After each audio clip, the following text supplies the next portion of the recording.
The climate emergency is the defining crisis of our time. We are in a race against time and we are losing. There is a growing tide of impatience, especially among young people with global inaction. We need more ambition from all governments, cities, businesses, investors, and people everywhere. So I'm pleased you are launching TED Countdown. Your influence and ideas can help accelerate momentum for a carbon-neutral world by 2050. That is the only way to avert the worst impacts of global heating. We have the tools, the science, and the resources. Let us now get into this race with political will and energy. To do anything less will be a betrayal of our entire human family and generations to come. Thank you.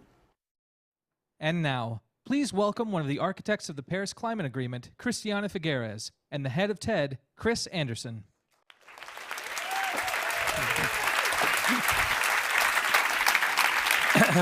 Wow. Welcome, welcome. Something remarkable is going to happen in the next hour. The world's single most alarming challenge, which looks something like this, is about to go head-to-head with some of the world's most amazing minds and courageous hearts, which looks something like you. The extraordinary audience we have here in New York and around the world. Christiana, it's quite the crowd we get to hang out with this morning. It sure is, no kidding. It's a good thing that everyone is here together because actually this initiative that we're just about to launch needs everyone to participate. And here it is. Countdown. Countdown is a global initiative to cut greenhouse gas emissions. It's seeking bold solutions in 5 big areas, imagining what could be achieved if different groups broke out of their silos and acted together. Starting today, you can go to countdown.ted.com and sign up to join the countdown. Early in 2020, we'll be sharing plans on how you can connect with others in your company, your city, or your school to engage in this issue. It's all leading up to global gatherings on 10/10/2020. Everyone in the world is invited to participate.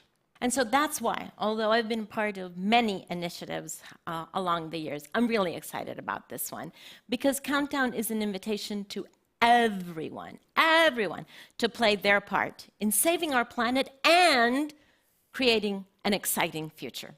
Politicians and citizens, CEOs and their customers, their employees, their investors, old and young, north and south. I see what you did there. But look, our goal is not to plunge in with something new that is competitive with the amazing initiatives already out there. No, it's to identify the best solutions that have already been worked on, to cross-fertilize them, to amplify them, and then activate them by bringing together these different groups. And if that happens, we believe there is a way out of the climate crisis. That's what we want to facilitate. But now, Chris, question. Why are you and TED interested in participating and actually activating the climate agenda when I thought you were all about spreading ideas? Well, indeed, that has been our focused mission for the last 15 years. Ideas were spreading. But last summer, we concluded that the urgency of some issues, and especially climate, demanded that we try to do more than just spread ideas, that we actually try to activate them. Now, we're just a relatively small nonprofit. That would not amount to anything if we fail to bring other people on board. But the amazing thing is that that has happened. Everyone we've spoken to about this has got excited about participating. And one of the key moments, frankly, was when you came on board, Christiana.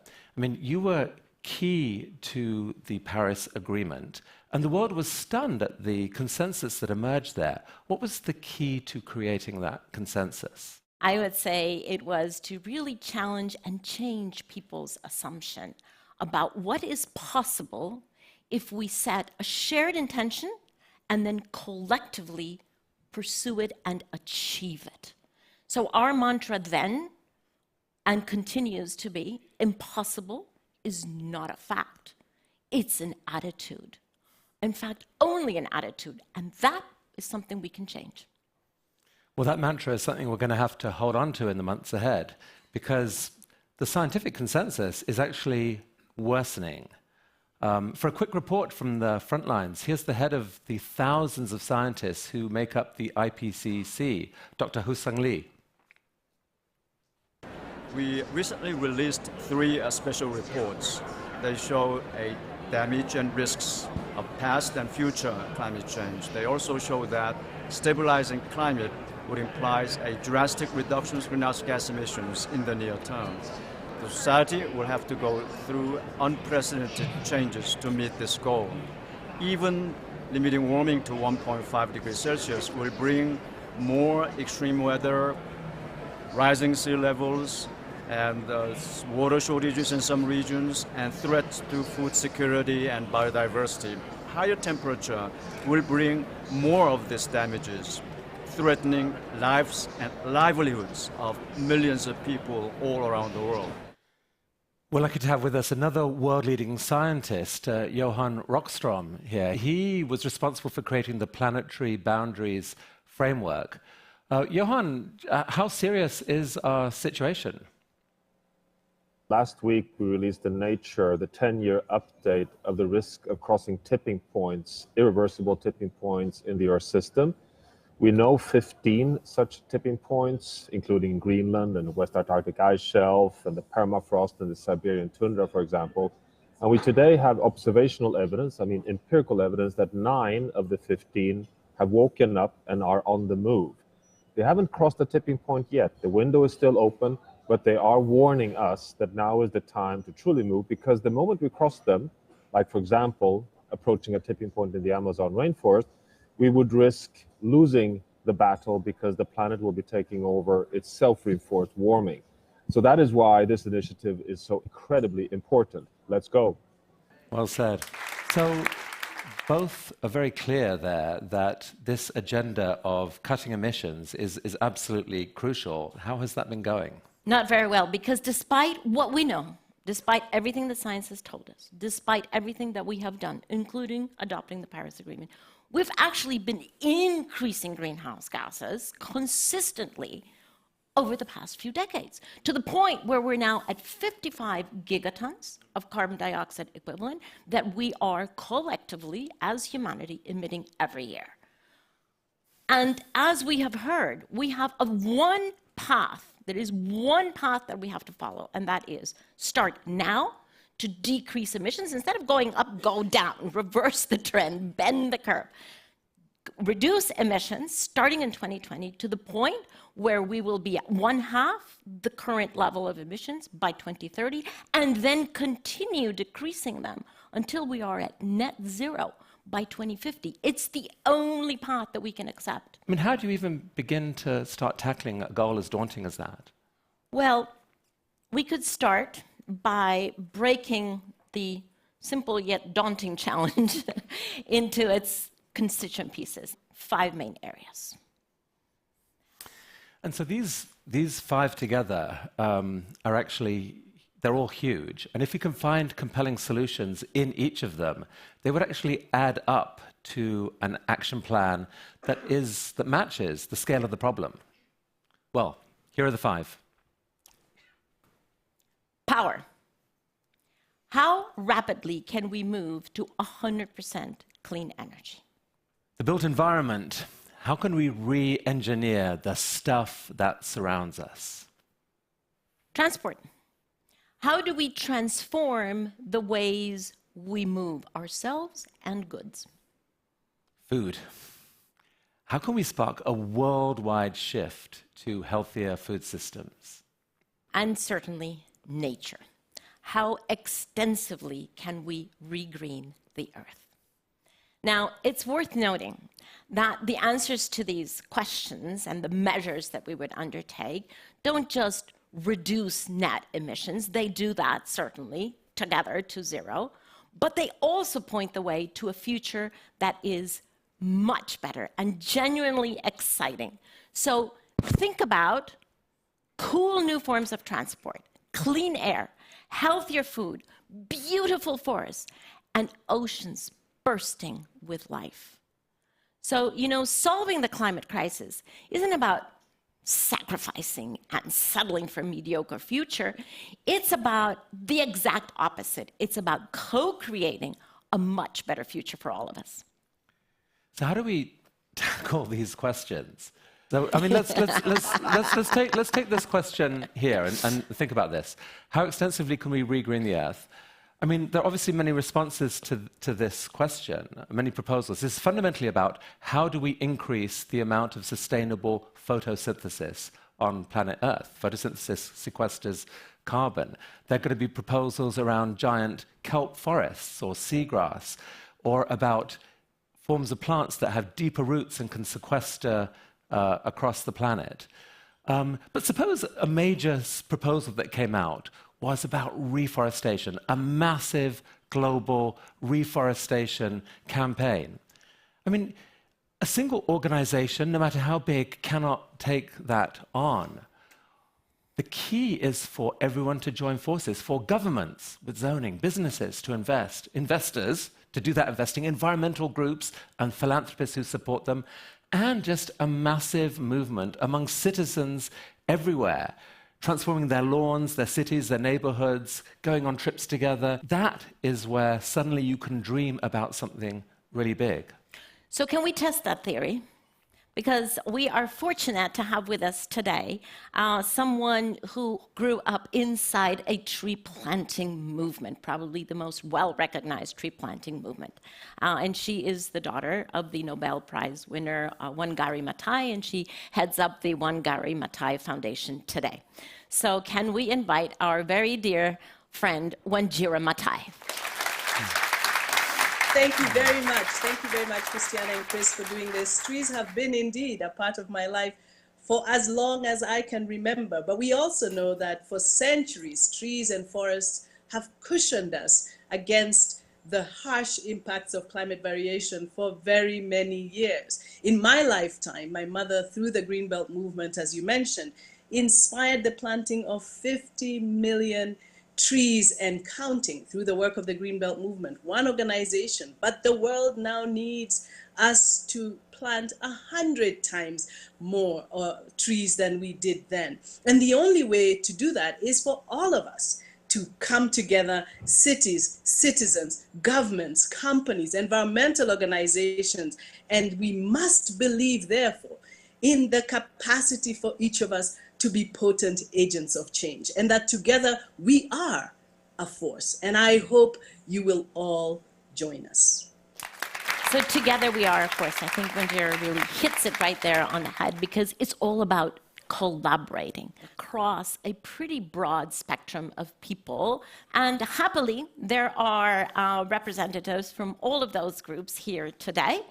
And we will be inviting you toward further engagement. But we wanted today to introduce you to a couple of those people speaking from their own perspective. So we would like to start with the voice of a politician. We are incredibly honored to have with us today the former Prime Minister of Bhutan. And I will have you know that Bhutan is the only country in the world that actually absorbs more carbon than what it emits. Our good friend, Tshering Tobgay.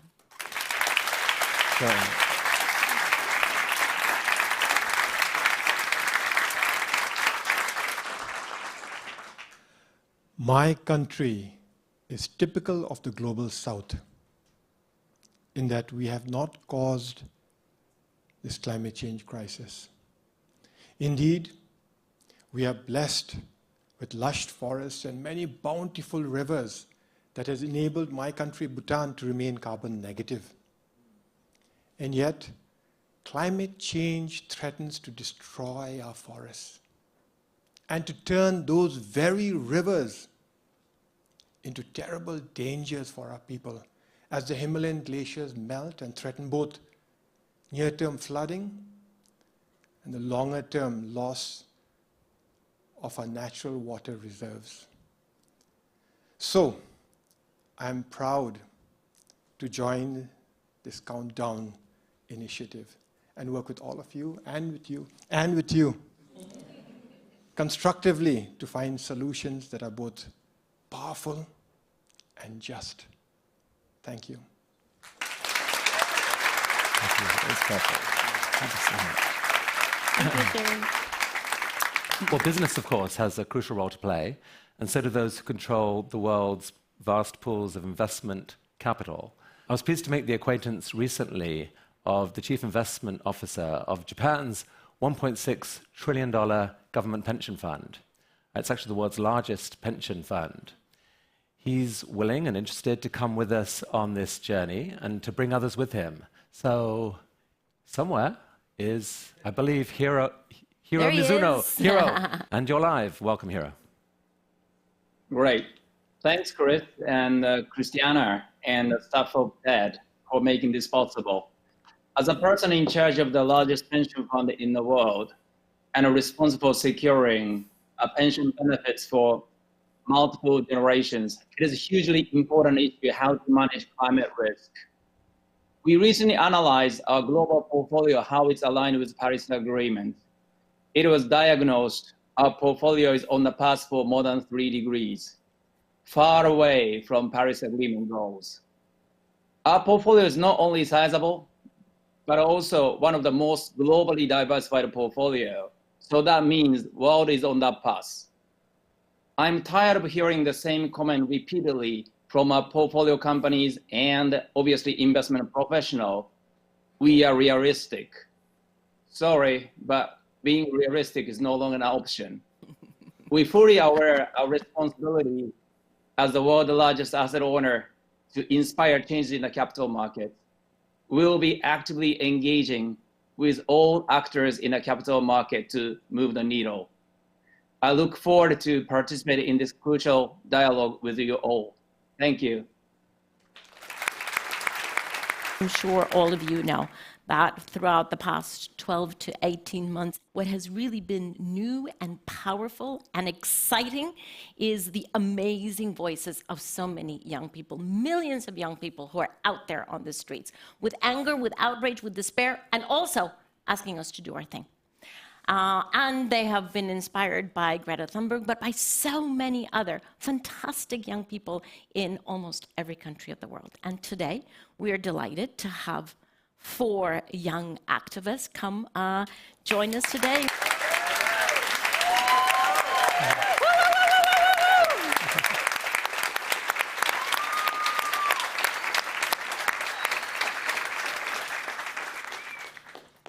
This Friday, I'll have been on climate strike for 52 weeks. That's an entire year. During that time, I've found that many people don't know about climate change or how serious the climate crisis is. So I founded Earth Uprising International to teach young people about climate change, because when they know the science and the impacts, they want to take action. Being an activist means making change happen. I became a climate activist because my life depends on it. I'm applying to colleges right now, trying to plan for my future, but there will be nothing to look forward to if we don't take urgent action to stop the climate crisis now. I started the youth climate justice movement called 0 Hour back in 2017 because this is 0 hour to act on climate change. We have no more time. It became clear to me that our leaders were not going to take real action unless the people stood up and demanded it, so that's exactly what we did. I became a climate justice activist because if I don't fight for the rights of the people today and for the people in the future, who will?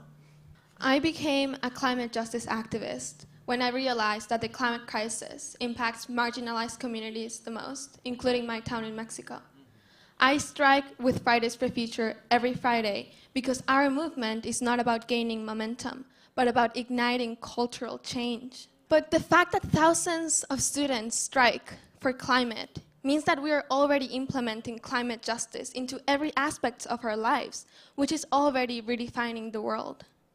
Over the course of our lifetimes, we have seen the Earth deteriorate at a rapid speed, and groups of people traumatized and displaced by an ever-increasing number of natural disasters. In 2030, I'll be 28 years old. I'll be 24 years old. I will be 27. I'll be 26. We want to be able to hand the planet over to our children and our children's children, just like many of you have been able to do. So unless everyone, governments, companies, schools, scientists, and citizens, make a united commitment to reversing the damage that we've caused, it will be too late.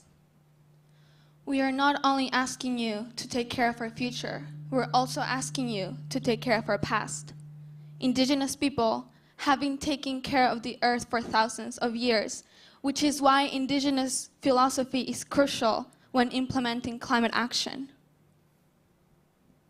This climate crisis can feel like an impossible thing to fix, but it's not, and it can't be because failure is simply not an option.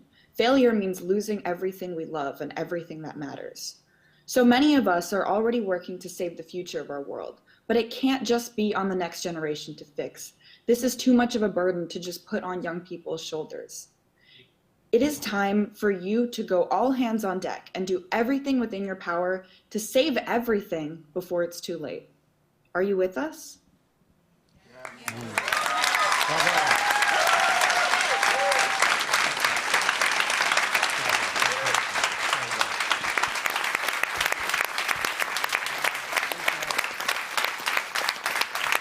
Thank you, thank you, thank you.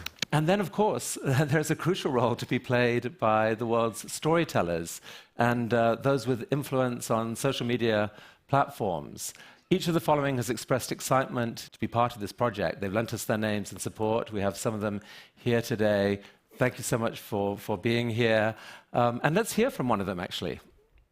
Hi, I'm Jimmy Kimmel, and I was asked to explain why I'm passionate about climate change. And the reason I'm passionate about climate change is the same reason people who are drowning are passionate about lifeguards.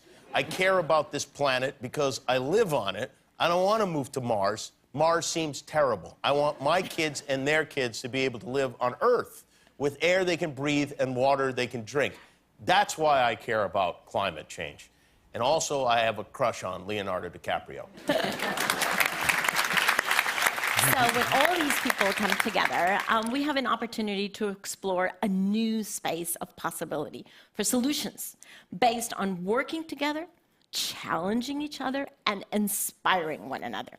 So in October next year, we will be inviting more or less 1,000 people from different constituencies to meet in Bergen, Norway, to align on specific answers to our 5 big questions. It'll certainly be an epic event, but even more significant than what happens in Norway is what happens elsewhere in the world. Because on the final day of that conference, we're planning a major activation of our global TEDx community. TEDx allows initiatives to organize local events, and there are now 4,000 such events annually. Here's what they look like. They take place in more than 200 different countries, generate more than 1 billion views annually on YouTube. We're expecting to see events, therefore, in hundreds of cities. We'll be connecting our TEDx organizers with city mayors committed to a clean future for their cities. This is the key to this. It's this connection between the powerful, who usually own the conversation, and millions of people around the world that, because of the zeitgeist shift that's happened in the last year or two, suddenly ignition can happen here. Because there's enough critical groundswell. If we can give people visibility of each other, connection to each other, let's dream a little here and give each other permission to dream. So our goal here is to build connections with and among all of the other organizations that are working on climate. For example, the Solutions Project is a wonderful initiative founded by Mark Ruffalo and Don Cheadle. And let's hear from some of the leaders that they have supported. Welcome, you're live. Hi,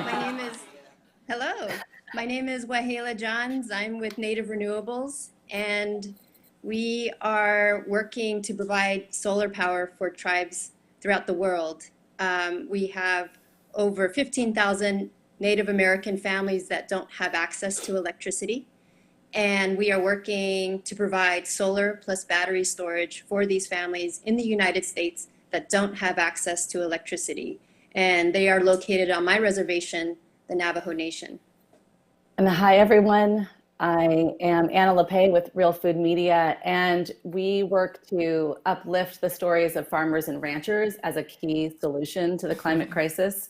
The global food system right now is a huge contributor to this crisis, but it doesn't have to be. Farmers and ranchers we really see as on the front lines of being part of solving the crisis. So we try to share the stories of the millions of farmers from Andhra Pradesh, India to the highlands of Oaxaca that are using regenerative agriculture to build healthy, carbon-rich soil, grow good food, and foster the kind of resilient communities that we need.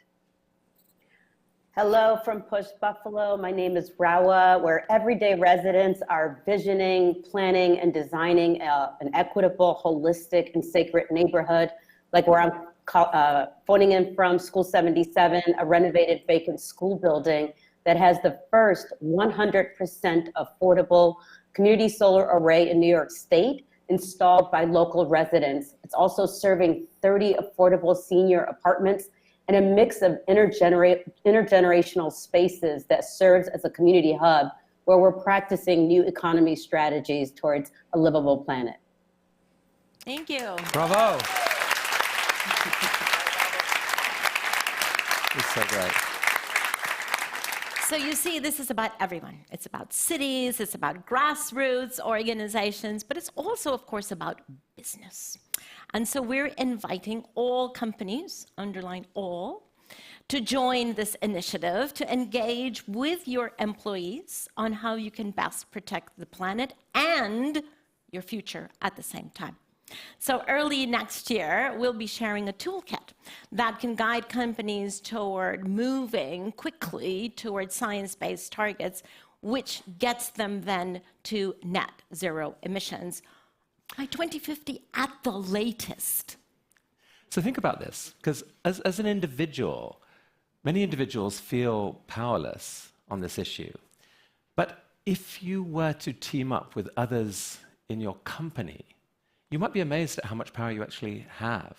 Almost all emissions come from a company somewhere on the planet. And the thing is, many CEOs today are actually eager to help solve the problem. We just heard this morning from Anand Mahindra, who heads India's biggest business group, that he is personally committed on this issue and wants to be part of this journey with us. He's a supporter of Countdown. CEOs will be able to move much faster if there's a group of employees there to brainstorm with, to support them, to keep that sort of sense of urgency on the topic. So look, our website will help you connect with others in your company and give you guidance on smart questions to ask, initiatives to suggest, because if companies can be persuaded to do the right thing, suddenly this problem seems to become solvable.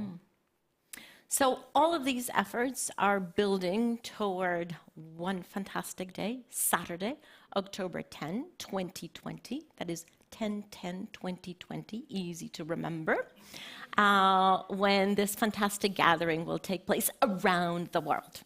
And we hope to have, by then, thrilling news of the report of the very specific solutions that nations, cities, companies, citizens are actually already collaborating on by then. It's a day when every citizen of the planet is invited to participate. Your one ticket of entrance is you are a citizen of the planet. And key to the success of the event is for this to happen at scale. I mean, we want to make it easy for anyone and everyone to find out about the initiative and to play an active part in it. But how do you do that? You know, the world's a noisy place. I mean, the TED platform can help a bit, maybe, but there's a much bigger content platform out there. It's called YouTube. And we're delighted to be working with them on this endeavor. We'll be inviting many of their top creators to be part of Countdown. Collectively, they could reach an audience in the many millions. And in fact, let's meet one of them, Dr. Joe Hansen of Hot Mess, a new web series about the impact of climate change on all of us. My name's Joe Hansen, and I am a YouTube educator, and you can count me in. I work with tomorrow's scientists, inventors, and leaders, and they deserve to know the truth of what the science says so that they can help us invent a better future for everyone. Imagine that multiplied by many others. It's very, very exciting, honestly. And of course, when it comes to spreading the word, every one of you in this room can actually play your part. So if you have any way of reaching anyone who is concerned about building a better future, and that should be every single one of us, please invite them to join Countdown. There's one more card up our sleeve. We're excited to unveil a global media campaign. This is a campaign with a difference. Just as TEDx exploded by being allowed to grow as a grassroots phenomenon, so this campaign is designed to be co-opted everywhere on the planet. If you happen to own a billboard company, or a TV station, or a radio station, or a website, or a social media account, we invite all of you to take the images you're about to see and to just spread them far and wide. Our website will make this easy. We actually plan to translate them into many languages, courtesy of our volunteer army of more than 20,000 translators worldwide. Some of them are with us here. If you're a TED translator, would you wave, please? There you go. Your work carries powerful ideas to every corner of the earth. We're so proud of you, so grateful to you. So this campaign's designed to grab attention and to communicate, yes, urgency, but also a little smidgen of hope. We think it might be that combination is what is needed to really drive action. We'd love you to let us know what you think of these. Right now.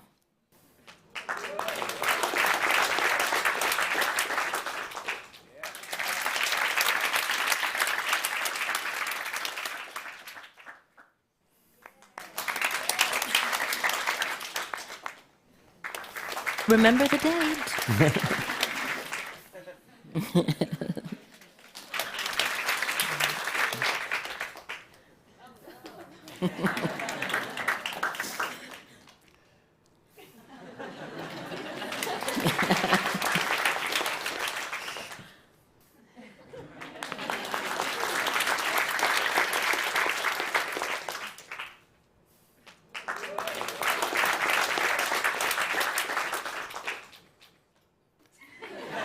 Too much? No, not too much. Yay, go for it. Go for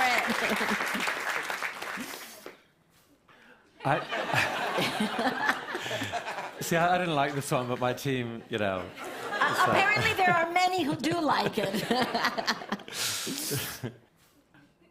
Now, that's really powerful. This is unfortunately powerful. truer than you know.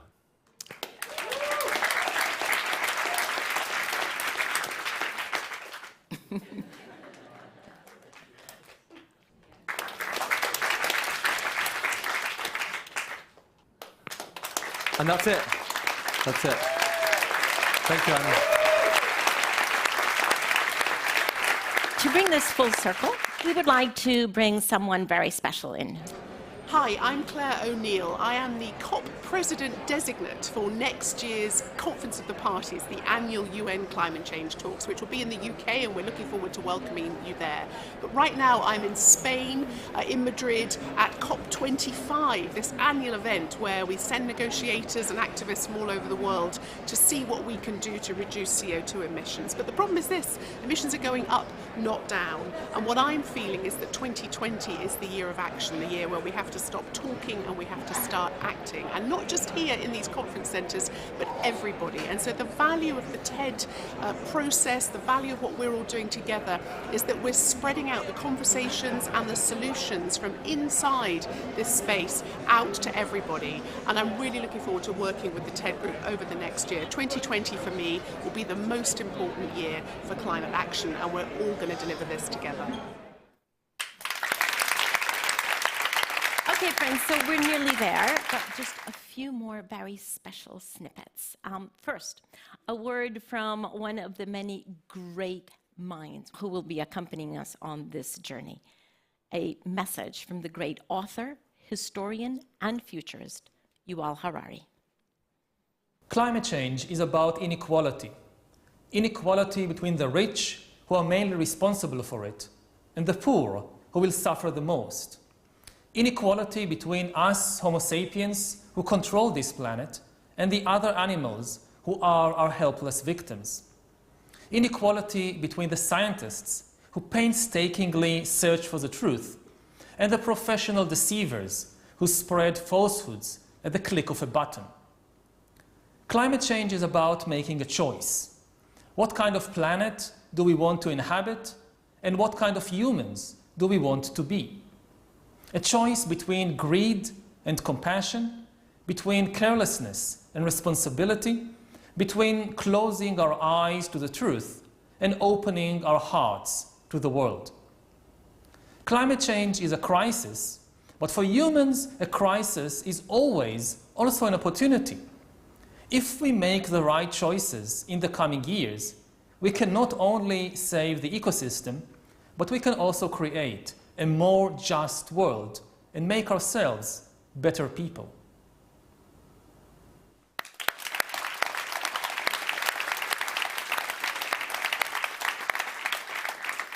So isn't that a powerful framing of what we have ahead of us? And honestly, I think it is tragic that the power of transformation that we have ahead of us is so severely diminished by those who would want to politicize the issue and separate it into partisan politics. It cannot be a partisan issue. It cannot be a politicized issue.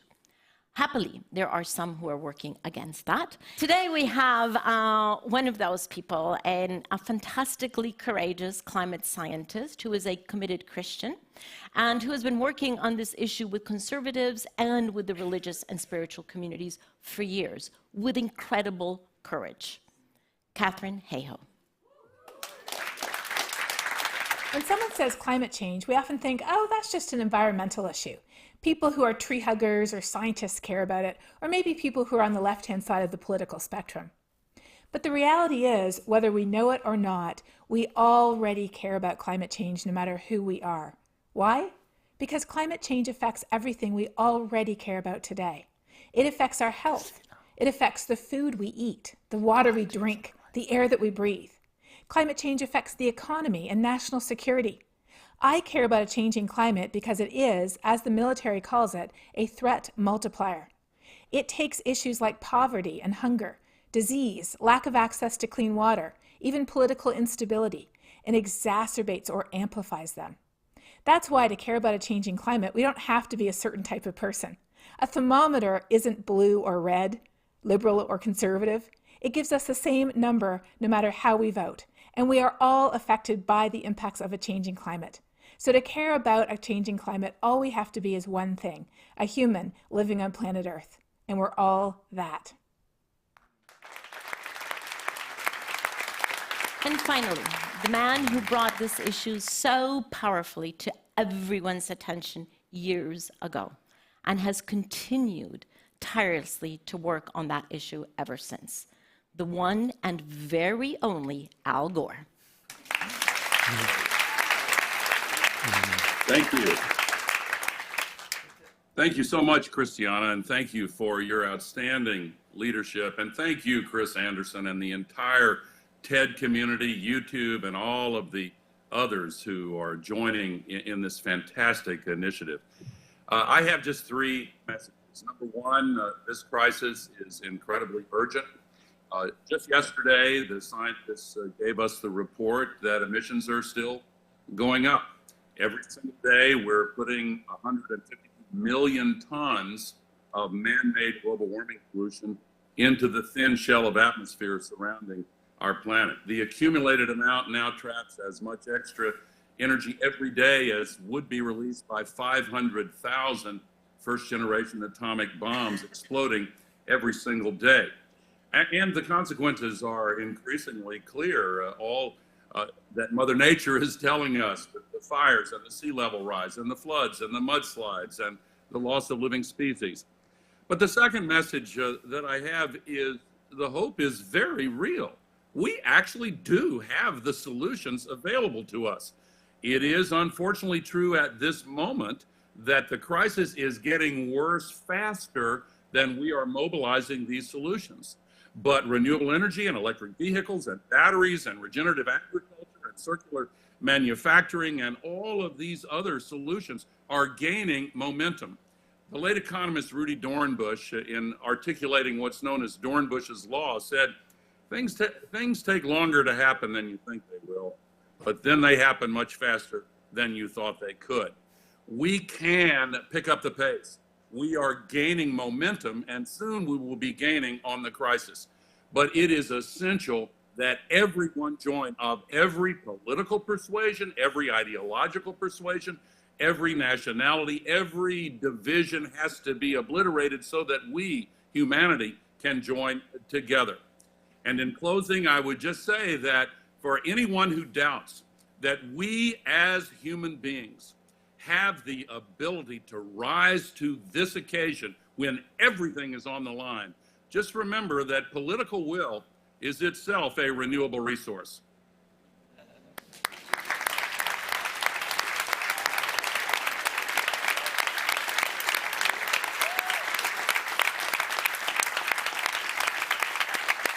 Thank you so much. Thank you so much, Al, for your leadership on this issue for so many years.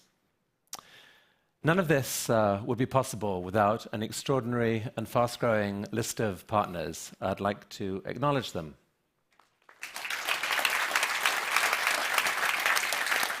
If you're watching this, you believe your organization should be part of this, you can help in some way, join us. Email me, chris@ted.com. This is going to take everyone. Okay, before the Q&A, I just want to ask you a question personally, Christiana. Like, what do you really think? You've been in so many of these. Does this initiative have a chance? Well, first of all, we're at the point where everything plays. Everything plays. And I'm really excited about this because it has been very painful to me to see how over the past 12 to 18 months, because of the tragically insufficient response that we have had to climate change, how the zeitgeist has been changing from where we were in Paris, which was pretty positive and optimistic, to now despair, helplessness, anger. That's what is out there roaming on the streets. I don't blame them, and I have the same feelings. But the point is, we have to be able to transform that into making the difference. And I think what this initiative is actually potentially ready to do, which is to give every single person who feels helpless, give them a tool to do something. Some will contribute small efforts, some will contribute large efforts. It depends on what your influence area is. And to those who feel angry and despairing, well, give them also an opportunity to channel that energy, which is very powerful energy, into solutions. And finally, what is very exciting about this is the scale, Chris, right? I mean, just look at those partners that are going to be there. We have attempted many, many things to bring to scale. But this, I think, is the most promising initiative that I have seen to be able to bring people to scale, to bring efforts and solutions to scale, and speed. Because if there's one thing that we cannot fail on, is addressing climate change, but not only that, to do so in a timely way. Thank you. That is eloquent. And thank you. That's it.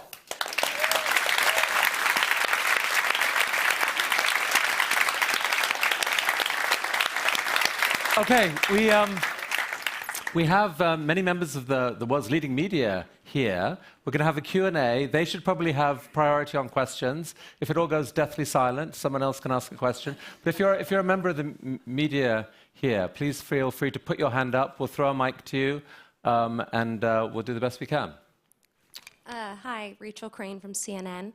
My question for you is about more specific action that will come out of Countdown. We heard a lot today about how this is mobilizing the globe on this issue, breaking people out of their silos, companies out of their silos. But I'm curious to know, paint a picture for us of what the action that will come out of this initiative could potentially look like. I'm sure, it's all in early phases. We won't hold you specifically to this. There's an intense process going on between now and October, where we're trying to engage all of the world's best thinking on climate around those 5 big areas. What we're hoping to have there is multiple proposals in there that collectively take a huge bite out of those issues. Some of them, there may be one big one that dominates. So transport, for example, Could we accelerate the end of the internal combustion engine somehow? What would that take? That would be a classic problem made for this approach, because what governments decide right now depends on what they see happening elsewhere. Would the decisions of auto executives be shifted if they saw millions of people on social media saying, I will never buy a combustion engine? Would they be shifted by the market signal of a few hundred mayors saying, we are creating a carbon zero zone in our city and we're going to expand it, and we're doing that soon? Would they be shifted by a visionary auto CEO taking the risk and coming forward and saying, you know, when we said we were going to continue this till 2050, no, we can see the writing on the wall, we want to be on the right side of history, we're doing this in 2030. We think there might be a pathway to that, but so on some of these issues, it's going to depend on a massive amount of discussion, bringing people together, showing, and this is what you are so masterful at, is showing that other people don't have the attitudes that you think they have. They're actually shifting. You better shift. And it's mutually raising everyone's ambition level. And that is a cycle that happens, and we've already seen it happening. And so on each of these issues, that's what we're looking for. The biggest, boldest things. Dream bigger than we normally do, because there are more people at the table than there normally are, i.e. millions of citizens engaged in this. That's the process, and while that is happening, there'll be multiple other engagements in companies and cities around the world. We hope that it all comes together in a thrilling manner in October, and we have something to celebrate. My name is Dominique Drake Ford with Melanin Ass, or social media as a form of media. In understanding the inherent correlation between the accumulation of carbon in the atmosphere and the cumulative exploitation and extractivism economy, which creates sacrifice zones for Black and Indigenous communities, how do we plan to, or how do you guys plan to mitigate those systems of oppression as part of your strategies within those 5 various components, so that we can really begin to reduce emissions? If the transformation in our economy and our society does not include inequality closing and social justice issues, then we're doing nothing, because all of those things will come back to bite us. So we have to put our arms around the entire package. That is not easy, but it is entirely possible. And that's one of the things that I'm so excited about climate change, because it is at the front of this transformation, but it will bring many of the other issues that have been relegated to non-attention. It will bring those issues to the fore as well. So the transformation has to be an integrative transformation. Hi, Chris. Hi, Christina. My question is, are individual efforts like ditching plastic straws or going vegan making a difference, or are they just tokenistic drops in the ocean? Good question. It's a good question. They are totally important. Absolutely important, because it's not just about the one straw that I use. It's about me not using that straw, going to a restaurant and telling the waitress, excuse me, I don't want a plastic straw because, and giving her a little lesson. Then she goes up to the manager comes to the table and says, excuse me, could you please explain that to me? Then you go through the lesson, and sooner, than you think, you have that restaurant plus the other one plus the other one. Actually, information is contagious. And wanting to do the right thing is also contagious. So don't look at it as just simply, what is the straw? Am I using the straw? Or, am I not using plastic bags to do? I have my plant-based bags to go shopping, et cetera, et cetera. All of that counts. It counts for you, first of all, because it is a personal reminder of who you are and what you stand for. But it is also a very important tool to educate everyone around you. Right, and I think the core of our initiative is all that stuff matters, what you eat, how you transport yourself, etc. It matters a lot. But there is another piece of power that individuals have that they don't think about as much, perhaps, and that we think that they should. We invite them to, which is what they can do as an employee and what they can do as a member of a city. There's a coming together here, where by getting organized, by connecting with others, we think there is a direct route to changing decisions that will have an even bigger impact on the problem. So it's yes, all of that, but more as well. There is a online from a classroom of children. From a classroom of children. What can students do?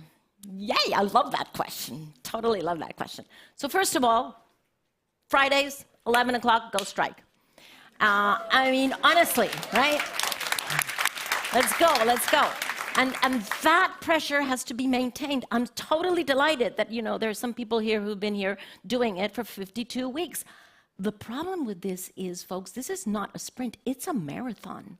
So you better get ready for many more 52 weeks, right? And get more people involved, because this is not easy. If it were easy, we would have done it. This is going to be a long-term effort, but fantastic to be out there in the streets. You're getting so much more attention from the media, from us stupid adults who have not done our job. It is fantastic. So, get your voices out there. Also, in school, you can definitely go and improve. Take the question that you just asked, Ted, that's the question that every student should be asking their school. Where's my energy coming from? Let's get with it, right?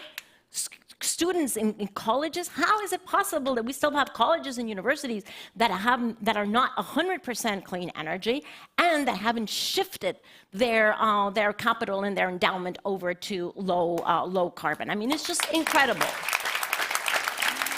And finally, the most important thing that young people can do is ask your parents, what the hell are you doing about my future? Because here is an amazing thing. I have spoken, and I was thinking how many. I've spoken to at least 3, if not 4, CEOs from the oil and gas industry. I've spoken to 3 or 4 major investors, heads of their investment firms, who come up to me, usually in private, and say, Christiana, the reason why I'm changing what I do in my business is because my daughter or my son asks me at night, what the hell are you doing about my future? That is a very powerful question, and only young people can ask that question. Use that tool. Ask your parents, what are they doing about your future? Sorry about the H word.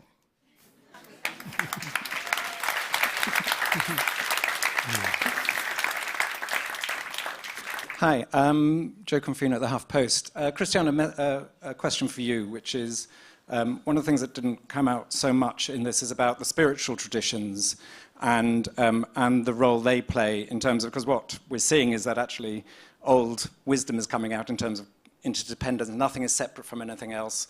What is the spiritual tradition we can bring to this that will make also a difference?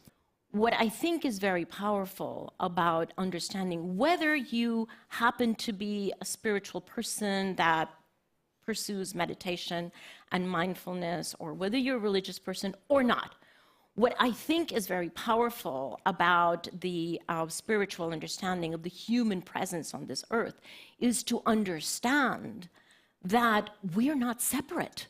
It's not like there's over there is planet Earth, and then humans are over here. And we are totally interconnected with all other species and with all other living beings. And doing the responsible thing by them does the responsible thing by us, and vice versa. And so that interconnectedness is one that comes from the spiritual traditions, but you don't have to be religious or spiritual to understand that. The fact is, every single drop of water that we drink comes from nature. Every single morsel of food that we eat comes from nature. And we've got to heal that connection. We would welcome engagement with... Hi, Kaylee Rossage from Women's Wear Daily. Obviously, the fashion industry is responsible for a lot of the carbon output. So I wondered, what is your perspective on conscious consumption? The key goal here is to align at the same time to change opinion in what companies do, what employees do, what consumers do.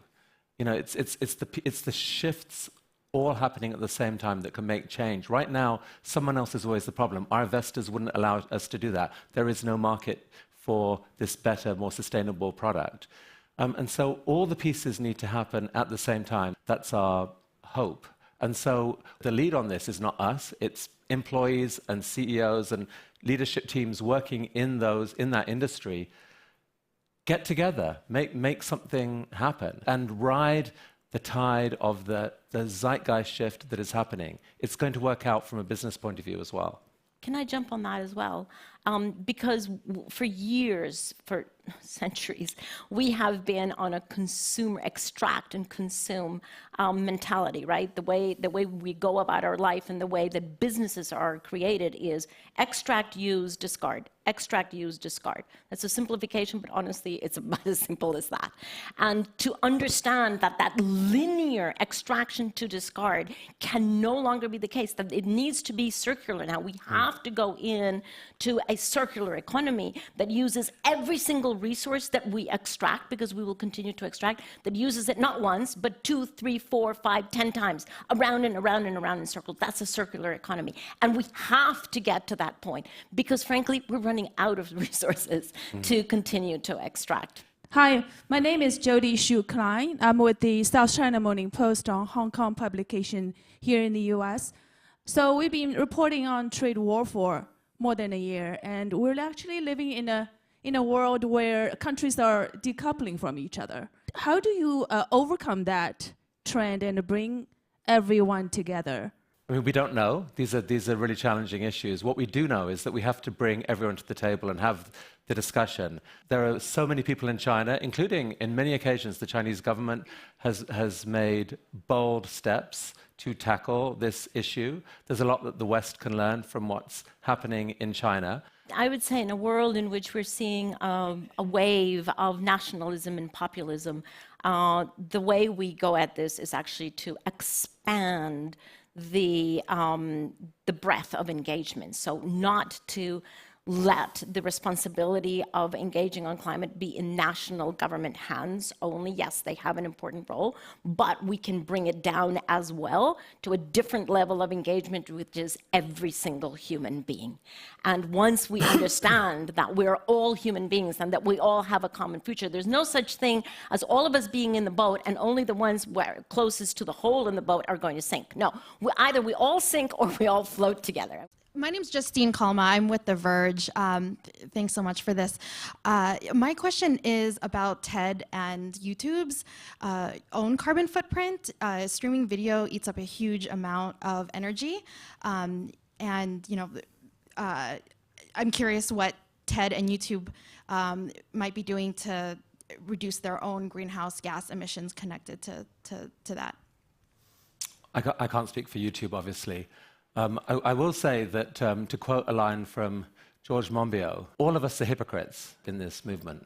If you've ever bought something, or you're wearing clothes, or you're eating food, you're a hypocrite. You're creating emissions. It's part of life. And I think perfection there's a risk that perfection, that the pursuit, there's a sort of an over pursuit and focus on that, and the judging that comes with it can slow everyone down.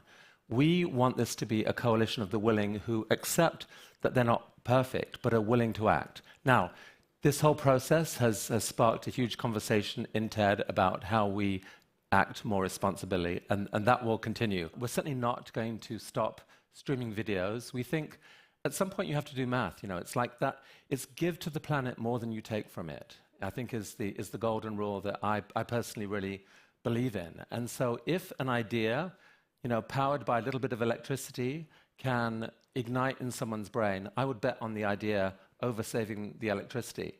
But there's no perfection in this, and we definitely have a lot that we need to improve on. Let's go here and then back. Yeah. Hi, I'm Lane Florsheim from the Wall Street Journal magazine. And Chris, I really liked what you were saying about the fashion industry and what they can do to change, and how it requires employees and CEOs to meet together, because who understands an industry better than the people in it and their processes and infrastructure. But I'm wondering, what about companies with huge footprints? And two that come to mind first are Amazon and Zara, where by all accounts, the workers, the employees there don't have very much power, and the CEOs don't have very much incentive to change right now. What would you say about those kinds of companies?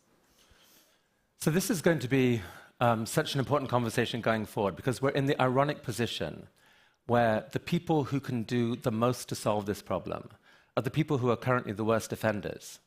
So what do? Do we make them part of the conversation or not? I say we make them part of the conversation, so long as we see serious engagement. So take Amazon. Jeff Bezos has actually listened to what many of his employees have said. They've been very vigorous, the employee base there, about carbon footprint.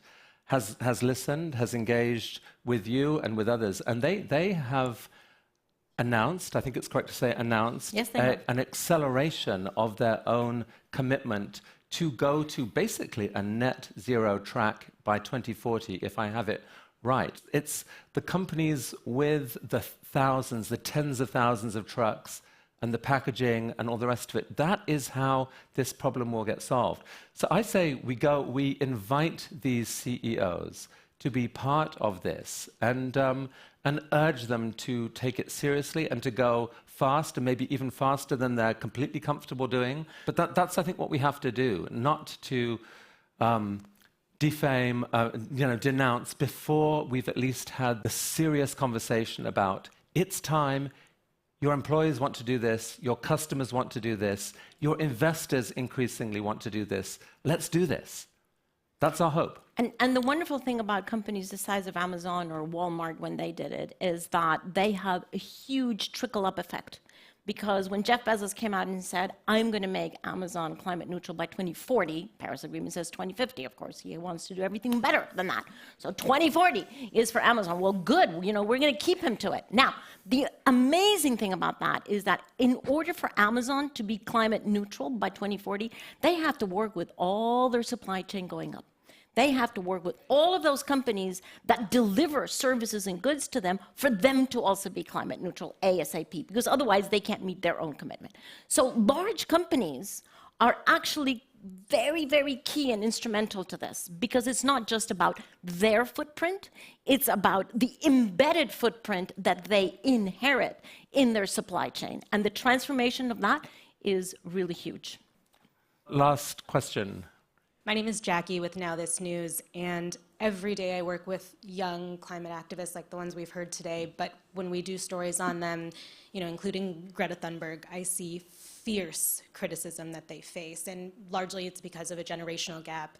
I don't know if you're familiar with the phrase "okay, boomer," but it seems like there's a lot of guilt or accountability that some are looking for, and on the other end, we're looking at a lack of education or just ignorance on the issue. So what is your advice to young people to respond to that criticism, to foster constructive conversations?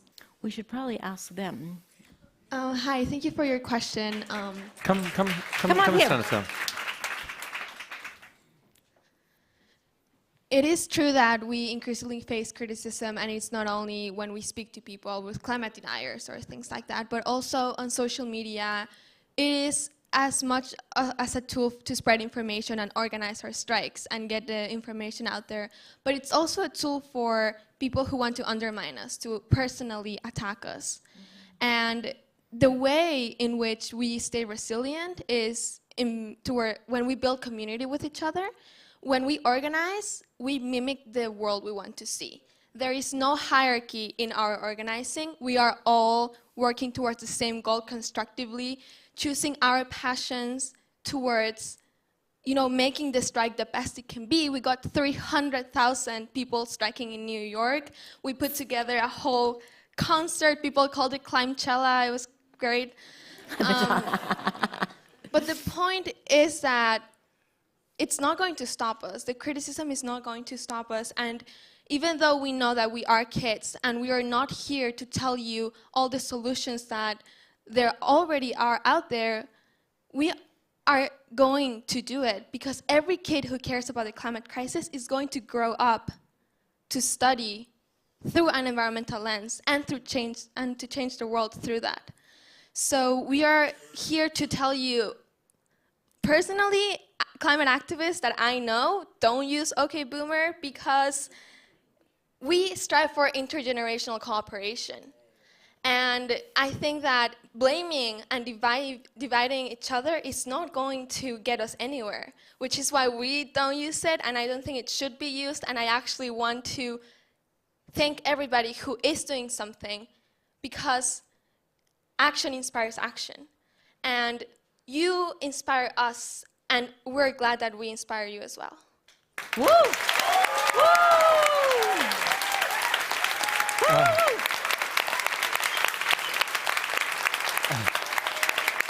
Wow. There is. There you have it.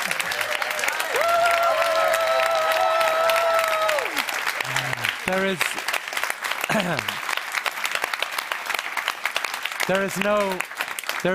there is no better note on which to end this. Thank you.